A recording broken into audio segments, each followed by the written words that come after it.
يغرن بحال تخوينا حبرنا نبر تخوينا سبقة السيخون تابتي تخون دينين لهم دفئوا لهم يكرتاك حتني اللون قديت أيوه همت اللي توارد هو نسوون عبر كيدينهم يكرت حتم سلام كنفتر إني أنا دامي دينين لهم يكرتات لي حتومي أنا بفتصمية يكر لي ولو لا النور هو لي من سلام سلام سلام أنا لي تخاتاتتي همين أخم لحنا دخم أنا سلام أملاخي مسكان ببنا أخمو سلامكم بزاح ترفيا للي همي يوعلكم همي يمشقون ببنا أخمو هرنا حتى على سلامكم يمزح بدقامينا نزا channel حد سرخونكم سبسكرايب بمقوار بيت سوخنو بيت سايد بلمد لايك يانا سريتهم أو كومنت بمات مبمراتحهم أي فيديو مالتيو أنا لما أنتي دا أليكس حزنا مزنان أنا مالتينا ياو تمالي أبو أنا لله خم لما يا منقوم بالتفت أرى شجر نعم لمردا كعدينا عدسا خم لما كلاتنا نفلت أخوينو كندما ياو بجقج منامن تمالك خم ليترادو تنوينو كنورنا تمالك الرادو أي خالي بتشالم ما أنتي إنقدر كرادو محسو للكوفو بلو منهم على تبيت سنة بتعمي مالتي وأنا تقرر مني نالكس كيف هذي تتفاتي خنتي أنت ليه بق ليه تايل بحال ليه آمن اللي مخان تقرر ما مالتي تتفات لمن ما آمن اللي بيتسونا أنا آمنة إيه يلو بيتسو أنا آمنة إيه شكري ولي تلامن كل طفات آمنة إيه كل طفات هي إلى أجن بقى سهون طفات نأكي ولوا مالتي تاي طفاتي ولانا بقى حايل نأكي تحيل لخبط عمي ولوا مالتي بيتسونا إزي بيتسو حايلة أيقوني بنجراتشن لا إزي حايلة أيقوني بفتصم مالتي إذا حايل كيخونة بقى حد جزء لخونة كعم خال لعل لخونة نجاراتي مسخنة بقى لتي كعم خال لعلي لخونة نجار ونت مقامي أبي كما بقى بسمية النجار مالتينا بسمية النجار لخادمة سوات تيوسرو وزي حيال بقى حيلي بحيلي وسرو مالتي بحيال أكوي بحالنا إذا حيلي خوني انقدروا على عدنا ساعة تدافع لا كلكم تكالا خلا قديتاي قرلا لا نقرت النقر ما قديتاي نورمالينا أما طفاتي اللي أنا همانة تكونوا منم طفاتي اللي يلول مالتي كاو جزا وصا مالت لك كاو جزا قلل بن مالت انقدر ولا كوا طفات اللي يسوقن بقى نجزي وسميتها وخين خاتنا قرو نقر إذا أمان نميوت ليلو يبقى سميتها وتخون لخب بزح نقرت الناقريخ كاز بالعلوم بزح نقرت الناقريخانا عن الديتا سميت خون نناقرهم نقرات الحد كزي مجارش علي مسوأتي وخفلنا بتاقن سناي خزينة مجارش أنا كناقر الدليخو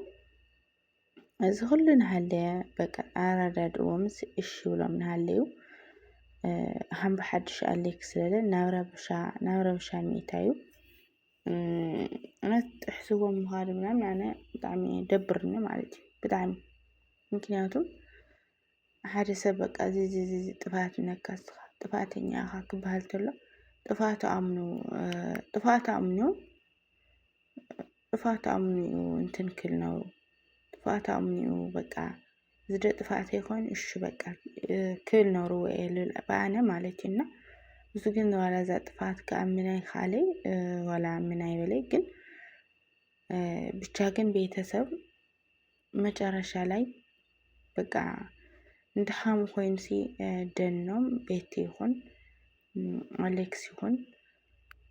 ديني نومي كرتايت أيوني كاو سلامكم لا سلام خواني أنا لا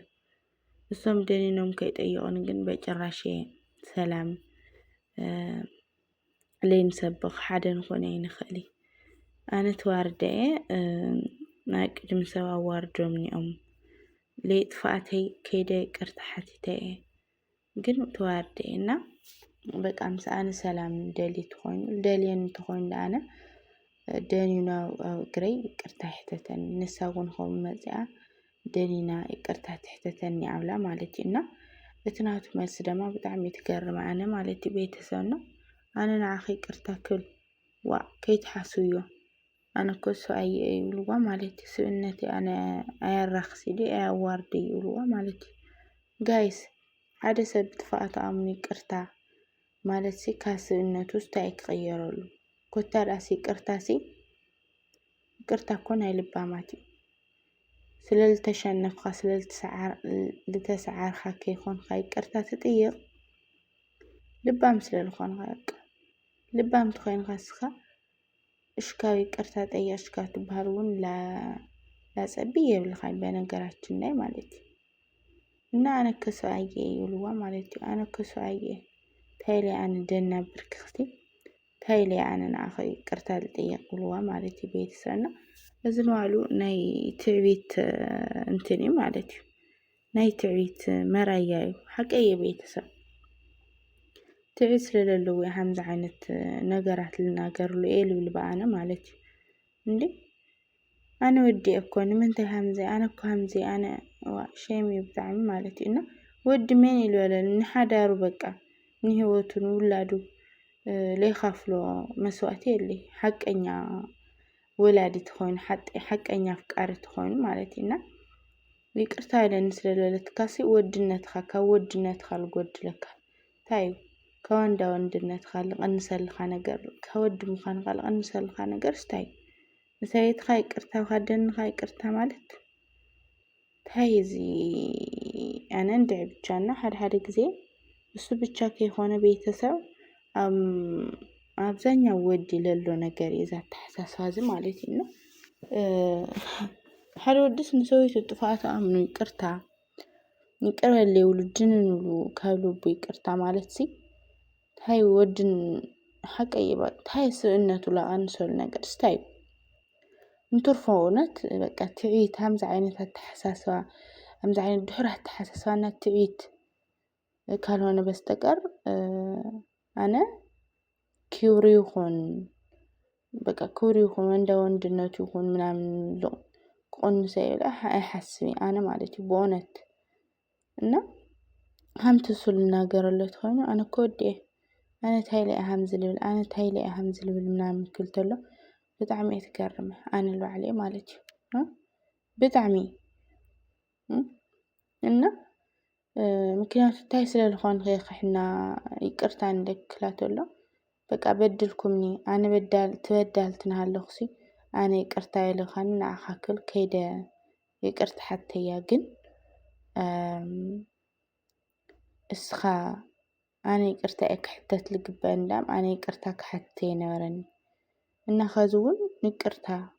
ኢልኩም እስኹም ኢኹም ግዴታ ንዓነ ትሓትኑና ክልተኹም ደንኹም ይቅርታ ኢሉኒ ኣብላ ማለት ኢና እሱ ግን ዋ ከይትሓስውየ ይብልዋ መጨረሻ ላይ ለዛም ዋ ቀድሞ ኣቦኣ ማለት ቤተሰብና ከይትሓስውዮ በቃ ይቅርታ ንለክሲ ከይትሓስውዮ ይብልዋ ማለት ቤተሰብና እንዴ ይቅርታ ስለልኻያ ታይ ልጎድለካ ኣሌክስ ማለት ናይ ይቅርታ ስለልኻሲ ታይ ጎድለካ ሓቀየ ቤተሰብ ንሰይትካ ናፍቃሪትካ ናደውላድካሲ በቃ ይቅርታ ኣነ ኣጥፍአየ ይቅርታ ማለት እውነት ለመናገር ትዕቢት ልሞልኦ ህይወት በጣም ከቢድ እዩ ክልተኻ ተተዓባበይት ኮይንካ ተዓባበይ ማለት ያኒ ትዕበይት ኮይንካ ኣብ ፍቕሪ ኣብ ሓዳር እውነት ነዊሕ ጉዕዞ እናተጓዓዝካሲ በቃ ግን ትዕቢት ሃምዚ ብትዕቢት ትዋጣጠርት ኮይንካ ምንም ኢኻ ሕጉስ ህይወት ለይትነብር ማለት እዩ ኮታዳስ ንቁልቁል ላወረድካ ትኸድ ኩሉ ህይወትካ ዳሚ ተዓቢውን እንትንትልውን በፍጹም የለይኾን ማለት ኢና ትዕቢት ቅርታ ማለት ጠፍኡ ወይ ዓውይ ነገር ኮይኑዎ ከይኾነ ቤተሰብ ትዕቢት እዩ እዚ ትዕቢት እዩ በቃ ትዕቢት ዝተመልኦ ነገር እዩ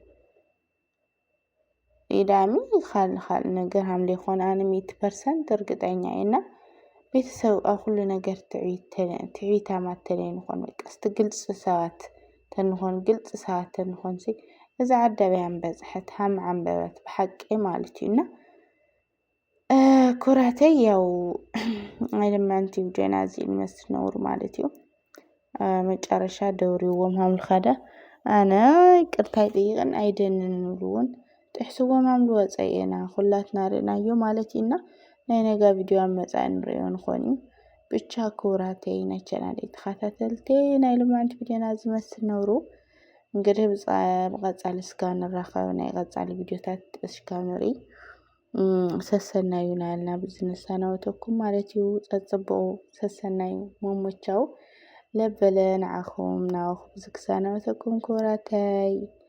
እና ንዛ ቻናል ሓደስቲ ዝኾንኩም ብድጋሚ ሰብስክራይብ ግበርለይ ብቕንዕና